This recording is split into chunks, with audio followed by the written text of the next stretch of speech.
Hello everyone, welcome back to my channel. Today's video is about top 10 most worst queens in history. But before we get into today's video, to those who are new to this channel, please feel free to click on the subscribe button and hit the notification bell so that you would be notified about the latest updates. So without any delay, let's get right into the video.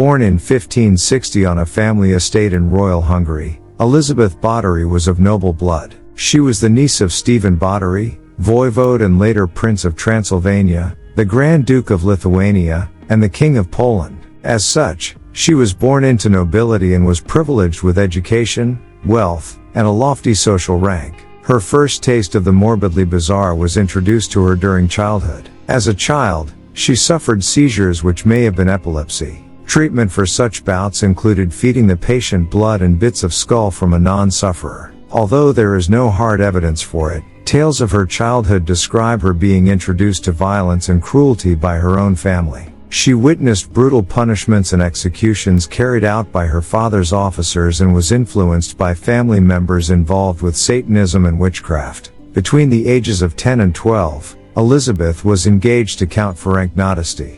On May 8, 1575, the couple was married. She was 15 at the time, and he was 19.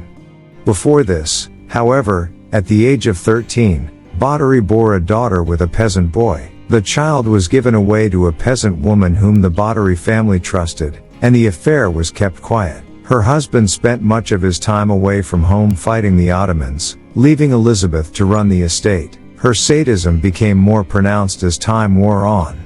Upon the death of her husband in 1601, her vicious crimes escalated. Most of her victims were girls between the ages of 10 and 14 and were usually the daughters of lesser gentry who sent their daughters to Bathory's court to learn etiquette. Among Bathory's torture methods were using pins to stick under her victims' fingernails, and covering her victims in honey and leaving them out to be eaten by ants and other insects. Other methods included whipping her victims with nettles and frequently burning body parts, especially the genitals. After burning her victims, she would dump them in icy water. Many of her victims were tortured to the point of death, some of whom were buried in unmarked locations. Some sources even claim she engaged in cannibalism. Bathory and a few of her servants were eventually arrested in 1610 and her accomplices were put on trial in 1611. With over 300 witness accounts and numerous testimonials, a guilty verdict was assured. A servant girl who claims to have seen evidence in Bathory's private books stated that her victims numbered 650. Elizabeth Bathory's accomplices were executed, and she was confined to a bricked-up room with slits for air and the delivery of food. She was found dead a few years later.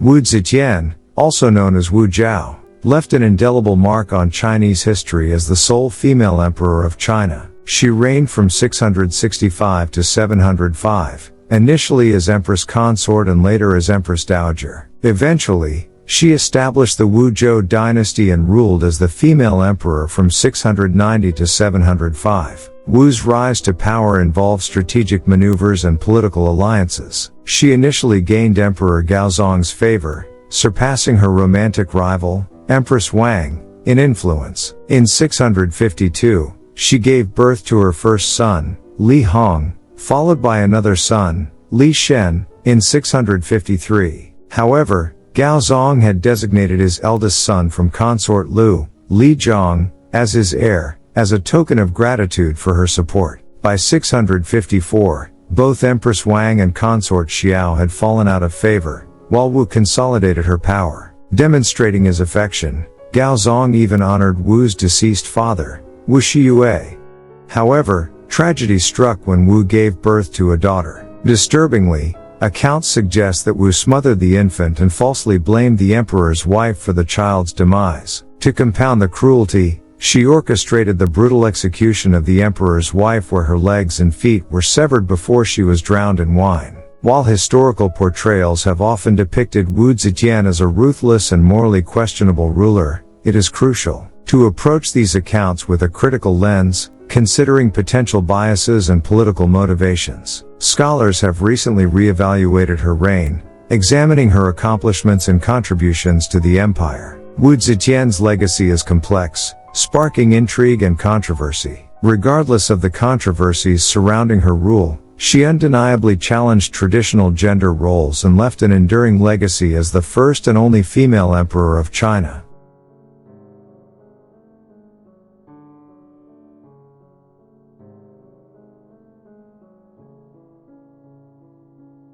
As part of returning England to Catholicism, Mary I burned approximately 300 Protestants at the stake, an act for which she was dubbed Blood Mary. Since her father, Henry VIII, broke away from the Catholic Church to annul his marriage with her mother, Catherine of Aragon, in order to wed in Boleyn, Mary was completely opposed to Protestantism, according to history. After the annulment, Mary lost her place in the line of succession as well as her title of princess, and she was afterward referred to as Lady Mary I. Revived heresy laws in order to justify burning Protestants at the stake. The men she burned included Thomas Cranmer, Henry VIII's Archbishop of Canterbury. Many commoners were executed in the same way, and some died in prison. Hundreds more fled to Geneva and Germany for protection. Mary I married Philip II of Spain, which ended up being an unpopular move. Spain was, after all, a Catholic country, and England's new alliance dragged them into a war with France. England thus lost Calais in that war. Mary had 2 supposed pregnancies that may have been ovarian cysts, per doctor's review, and died in 1558, 5 years into her reign.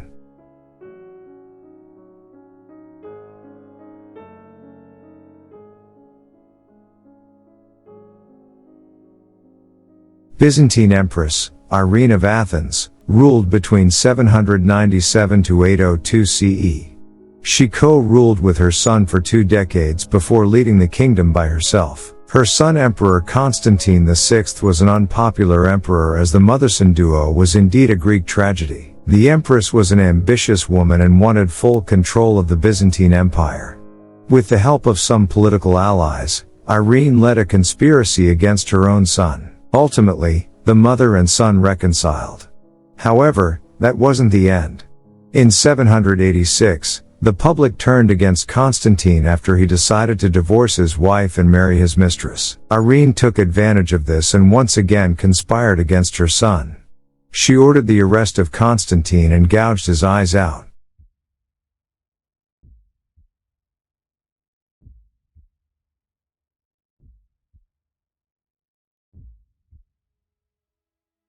Runavalona I of Madagascar came to power after her husband's death in 1828, beginning her reign by killing all others who could possibly rule. She isolated Madagascar during her 33 years in power, writes Madame magazine. Runavalona forced those she suspected of disobedience to her policies to undergo a test which involved eating and vomiting pieces of chicken skin laced with tangina tree poison to prove their allegiance. If they were able to regurgitate all 3 pieces, they were declared innocent, though this was rare. In addition, Runavalona started rolling back agreements Madagascar had made with European nations and other world powers too. She dissolved a trade agreement the island's leaders had previously installed with Great Britain. She pulled back against other European nations in the period as well. By isolating Madagascar nearly completely, she was also able to have her way with its poorest citizens. The island had long employed a practice called whanompoana,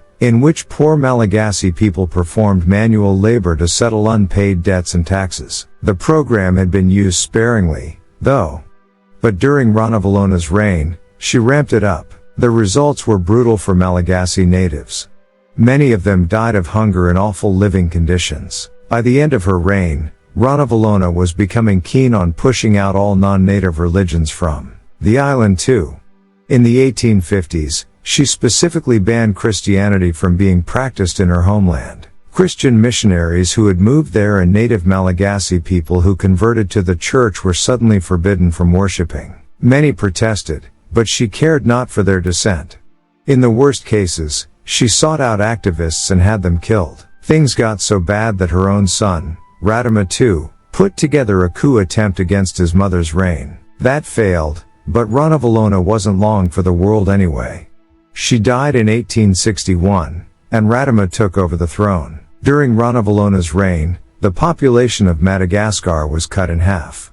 It took the island nation decades to recover what was lost under her rule.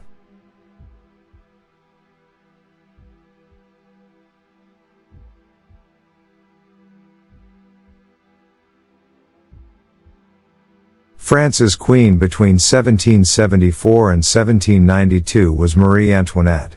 She was also the last queen before the French Revolution. Marie Antoinette had quite a reputation for splurging on expensive things and found herself in many scandals. One such scandal was the affair of the diamond necklace. Countess de la Motte, a young lady, pretended to be the queen's friend and entered the French court in 1785. She fooled a high society member into believing that Antoinette loved him. She even hired a prostitute and disguised her as the queen and convinced the man that Antoinette wanted to purchase a diamond necklace. The jewelry cost $1,600,000 livres then, which is almost $12 million today. The money was never paid and the queen had no clue about what had taken place. Although Antoinette was innocent, the public despised her. History's most hated queens, Marie Antoinette, is known for her infamous dialogue. When the French subjects could not afford bread, she said, "Let them eat cake," which fueled the French Revolution and ultimately led to her execution. Till date, Antoinette is regarded as one of the worst queens in history. However, historians now believe this was all just clever propaganda.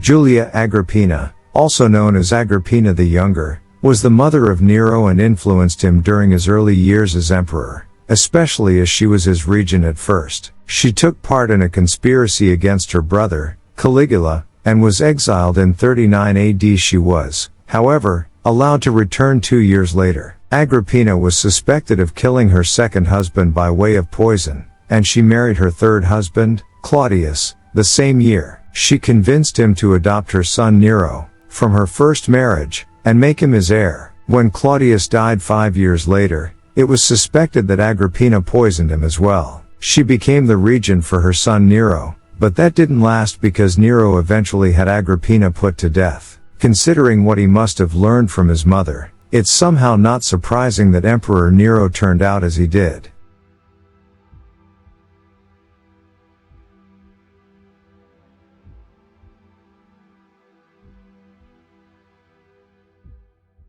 It was no new news that Henri II of France had a lifelong affair with his mistress Diane de Poitiers. While on his deathbed, he begged his wife, Queen Catherine de Medici, to allow him to see her. However, the queen didn't give in to his plea and even denied Diane entry into the room. The king died a lonely and painful death without his love by his side. However, that wasn't what made her a terrible queen. The Queen Mother had a rebellious daughter named Margaret who dared to cross her, and Catherine took her revenge for this. Catherine would fight over her married daughter's adultery and affairs. It is said that Catherine's screams could be heard echoing throughout the palace. During one instance when the Queen Mother found out about her daughter's new romantic interest, she locked her up in a castle and never saw her again. She proved herself as one of the worst queens in history when she ordered her daughter's romantic interest to be executed in front of her. Her son, King Henry, found that cruel as well. He had him executed, but not in front of his sister.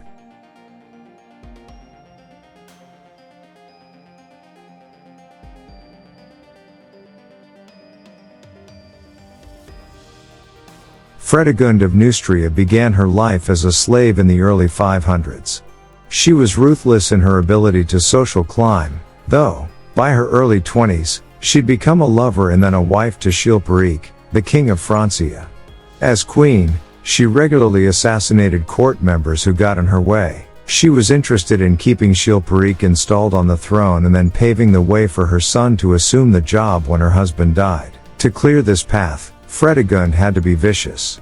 At one point in the late 500s, Chilperic was at war with his brother Sigebert. Freda Gund hatched a plan to have assassins murder Sigebert with poisoned axes. The brutal assassination kept Chilperic in power and kept Freda Gund in her esteemed role as the king's right-hand woman. Later, after dysentery killed 2 of Chilperic's sons from his first marriage, Freda Gund took action once more. Seeing this as her opportunity to wipe out that entire line, she sent another one of those sons to live in the outbreak area. Then, she put together a plot to kill another of his sons who'd been plotting against Chilperic. In the end, Chilperic himself was assassinated. It's not clear if Freda Gund was the one who set that in motion, but the aftermath briefly ended her behind-the-scenes reign. Chilperic's other brother assumed the throne and had Freda Gund sent off to the countryside to live out her life in anonymity. She didn't make it out there very long, though. Soon, she overthrew him and set up a new government ruled by her infant son Clothar II. While he grew up, Freda Gund reigned again as regent and continued to prove her cunning.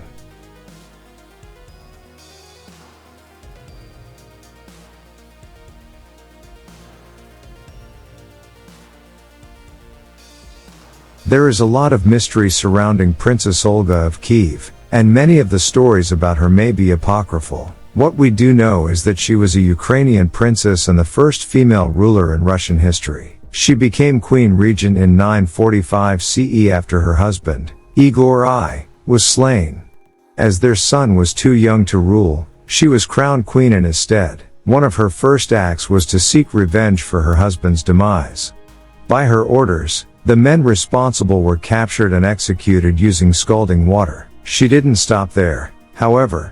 In her fury, she ordered the hundreds of people from the men's tribe to be taken out in retribution for her husband. Some accounts suggest that Olga had the tribe leaders buried alive, and that she devised a plan to set their entire town ablaze. One story suggests she fooled the tribe leaders by inviting them to a retreat, then locked them in a bathhouse and burned it down. Whatever really happened, Olga devoted herself to Orthodox Christianity shortly after her vengeance was complete. Despite her past, she eventually became the first person of Russian heritage to receive sainthood from the Orthodox Church. Okay guys, that is all for today's video. Hope you all enjoyed the video. Please don't forget to subscribe to my channel and click the notification bell to receive the latest update from my channel. See you soon in another interesting video. Bye.